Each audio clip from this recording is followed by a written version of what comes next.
I think the big idea is that it's not the school.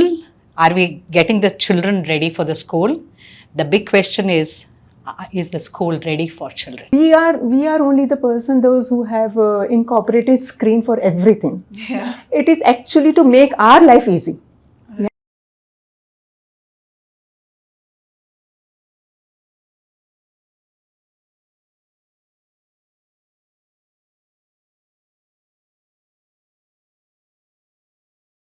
For years, school readiness has been measured by what children know.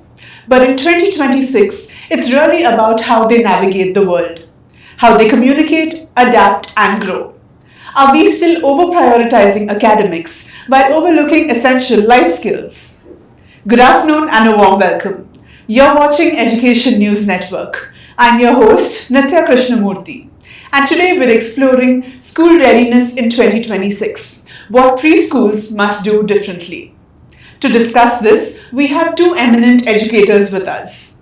Our first panelist is Ms. Vaidehi Arun, the founder of Growing Minds Preschool and Daycare, Bangalore.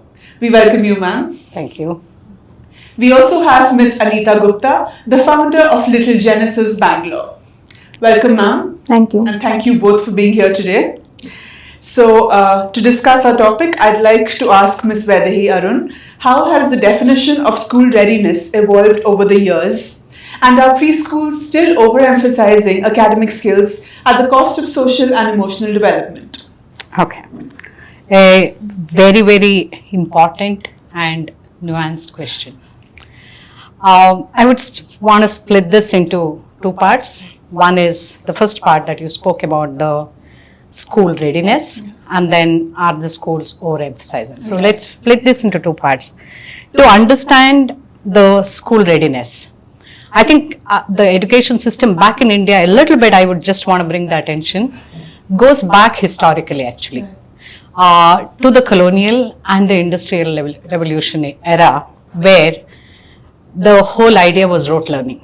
Right. Because they wanted accuracy, they wanted speed.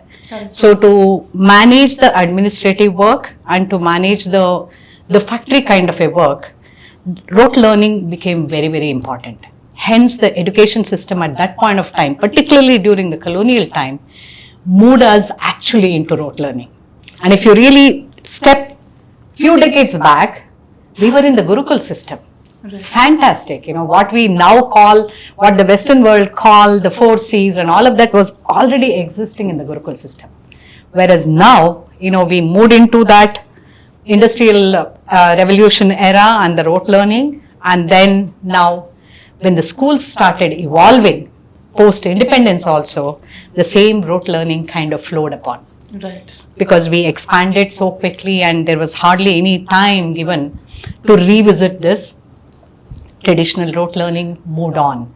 So the facts and figures, a large classroom size, a teacher, catering to a scalable kind of education, all happened and it has continued. But now with the new world coming in, the digital era coming in, the AI coming in, we are basically thinking about the 4 C's again. So we talk about critical thinking, we talk about collaboration, creativity, communication, all of that. So how do we make these changes? That is the biggest question. So I think the big idea is that it's not the school. Are we getting the children ready for the school? The big question is the school ready for children? Right. I think that's where we need to talk about the school readiness, because all of these things are becoming very important. To answer the second part of the question, I think people are realizing, educators are realizing that this is extremely important and we need to bring in. And I think that's where the early childhood educators, the preschools are actually making a difference. However, there is still a parental pressure because parents are unaware of what is needed. So they still talk about, many of the rote learning, traditional rote learning that we were engaged in for many, many decades. Many of the parents and we were taught in the traditional learning, and now with a sudden shift of when you talk about a child going and doing a craft and coming back and showing, mom, I did this, a parent frets. What is my child doing at the preschool? So it is extremely important that the preschool stands by for implementing the 4Cs and ensure that the creativity, communication, collaboration, all of these things are brought in.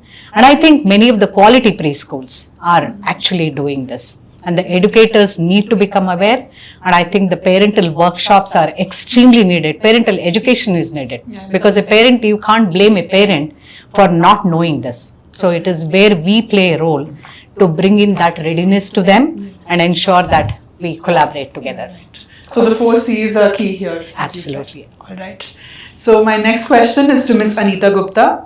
Ma'am, in an increasingly digital world, what according to you is the right balance between screen exposure and hands-on play-based learning for young children? Yeah, that's a great question. And during this digital era and AI, what has come in, how to balance with a screen and a play-way method. That's the biggest question for preschooling also, educator and parent.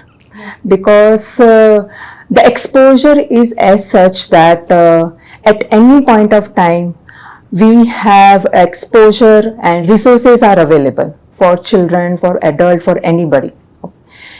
I would like to tell one small example here, how screen is overwhelming us.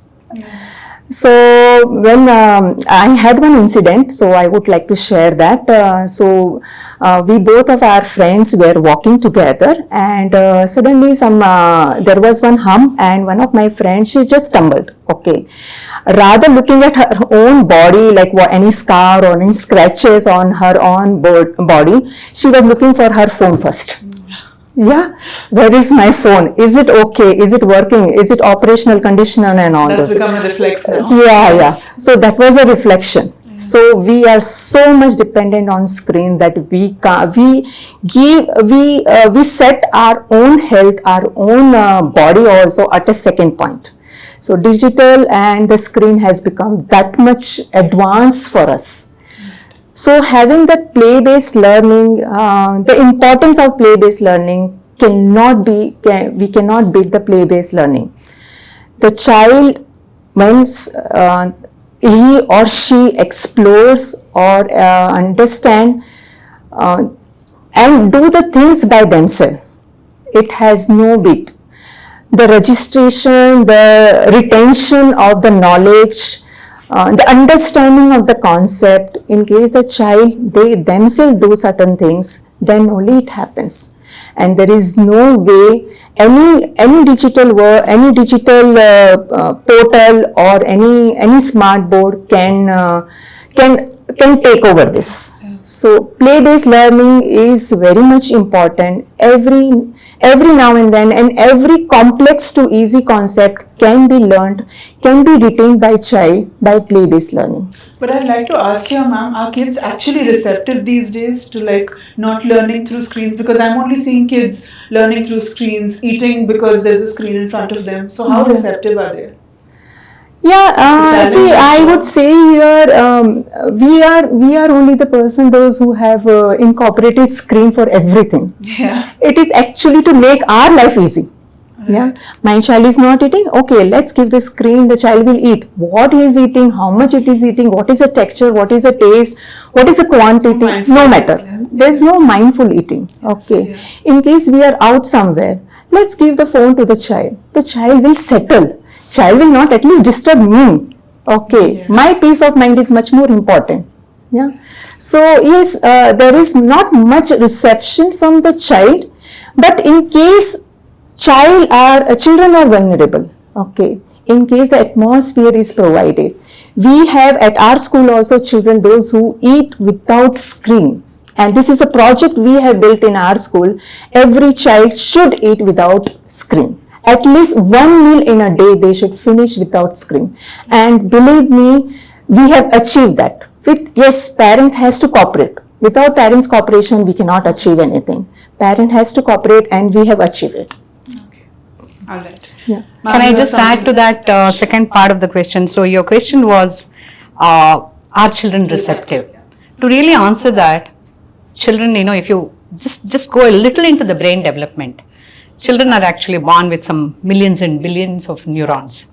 And the way our human brain is designed for a child to grow and for the brain to really attain the intellectual part of the world, the brain is raring to have sensorial experience.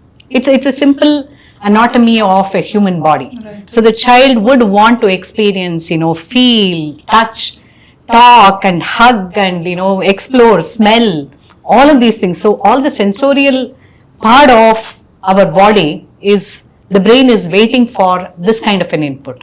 So honestly, a preschool can just get away without absolutely any screen. So where technology is here to stay. There is absolutely no runaway from that. Yes. So you cannot teach exactly the same way that we were doing it 100 years ago. Right. But then the question is, where are we actually introducing the digital part of it? Right. So and at what age and how much are we introducing? Leveraging it in the right exactly. Time. So what is the time that is needed?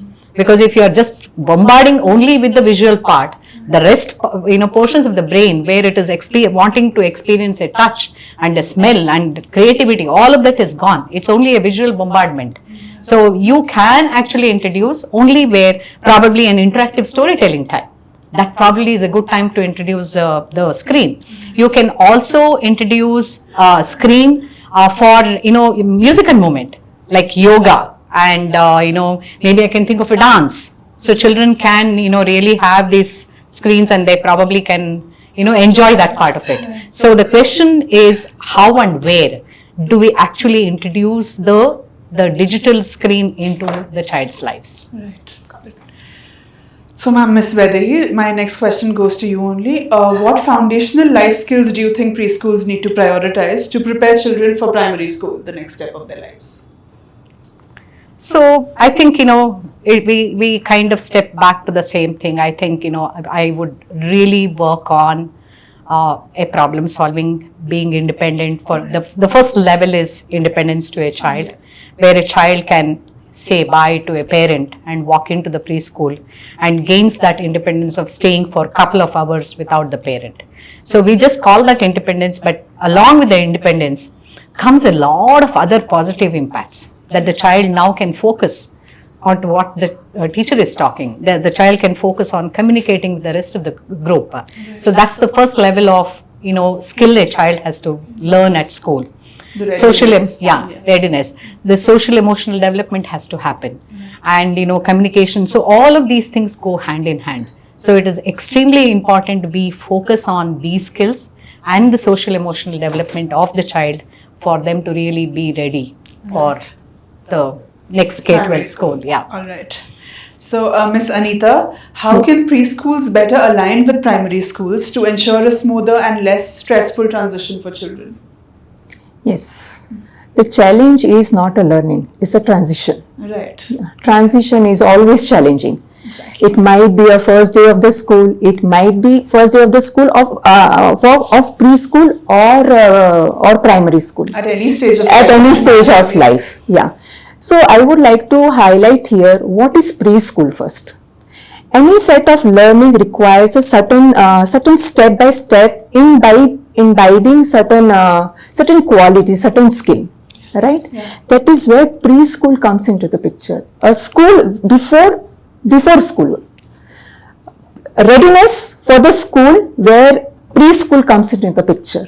So preschool gets the children ready not only for their own awareness, body awareness, emotional well-being, life skills, peer group, sharing, caring, all those matters a lot. And yes, transition from preschool to school is not that easy because here in preschool, the approach is much more flexible. Children are free to express. Children are free to talk. They are free to get into any of the activity. But at for a school level, it is much more a structured manner. Yeah. It is much more of experiential learning. Yes. So it's not that easy for any child to transit from preschool to school. But yes, developing a skill alignment curriculum rather than only focusing on syllabus alignment, we can create that kind of atmosphere where children are ready for school. Right. Yeah. I think the kind of independence, self-regulation, and emotional control, their communication skills. Once we have all of this prepped in the preschool, I think we have just not prepared them for entering into a K-12 school. I truly believe that we have prepared them for life. Yeah. Right. So these are life enablers. So which we have already done in the preschool, and I personally feel the transition should be very, very smooth for them in comparison to a child who has actually not attended the preschool at all. Correct, yes. Because now the child even knows how to think, what to think, how to think, Right. and the child knows how to interact with the rest of the group, and the child has learned self-regulation. So once these life enablers are there, they are So prepared. it's a very essential bridge, basically. Exactly. Right. So my next question, ma'am, to you, Ms. Vaidehi, would be what changes must preschools make in engaging parents, especially in a time when parenting styles and expectations are rapidly shifting? Great question. I think, we do have parents, who come from different background. Yeah. When I talk about that different set of, frame of mind.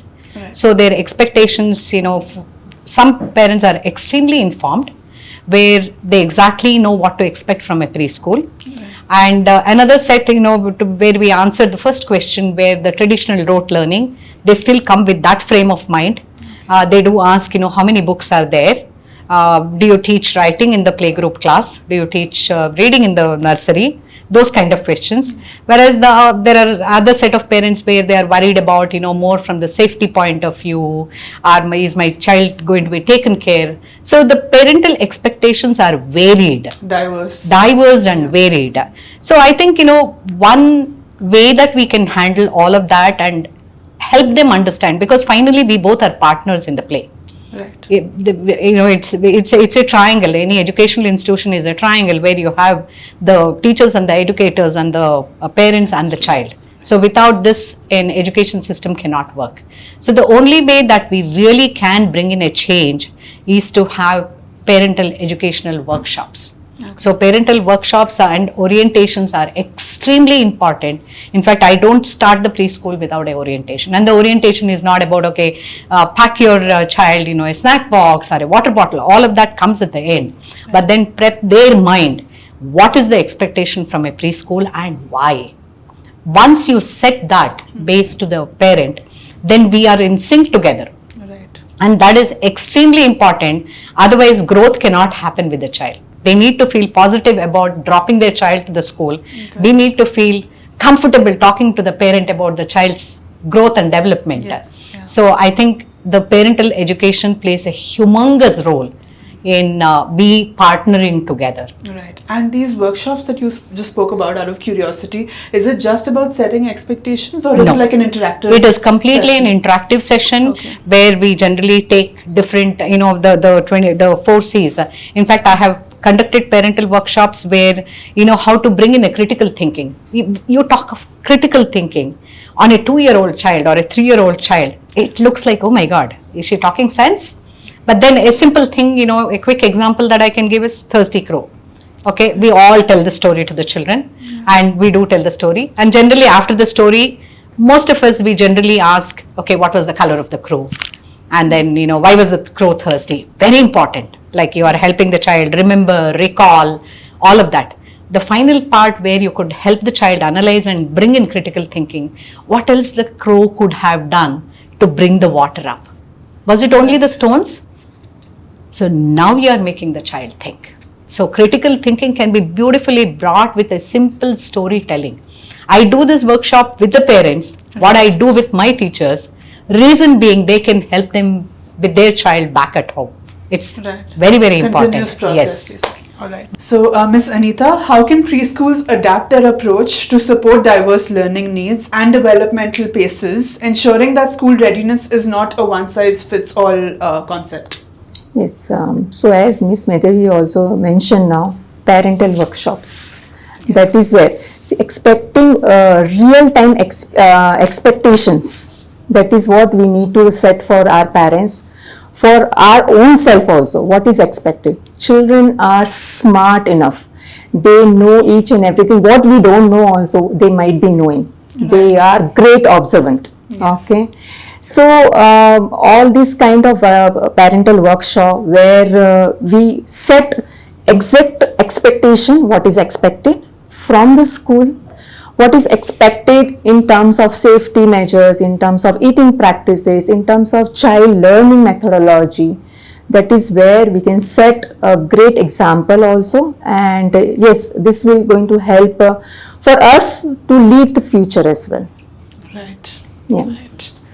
So with this, we come to the end of this insightful panel discussion. Thank you both for those very valuable insights. It's clear that school readiness today goes far beyond early academics. It is now focused on nurturing confident, adaptable, and emotionally secure learners. As expectations evolve, preschools, parents, and primary schools must work together to create a more holistic and child-centric approach. Thank you for watching Education News Network. For more such videos, do visit our channel, theENN.com, and make sure to like, share, comment, and subscribe. For now, signing off, this is Nitya Krishnamurthy.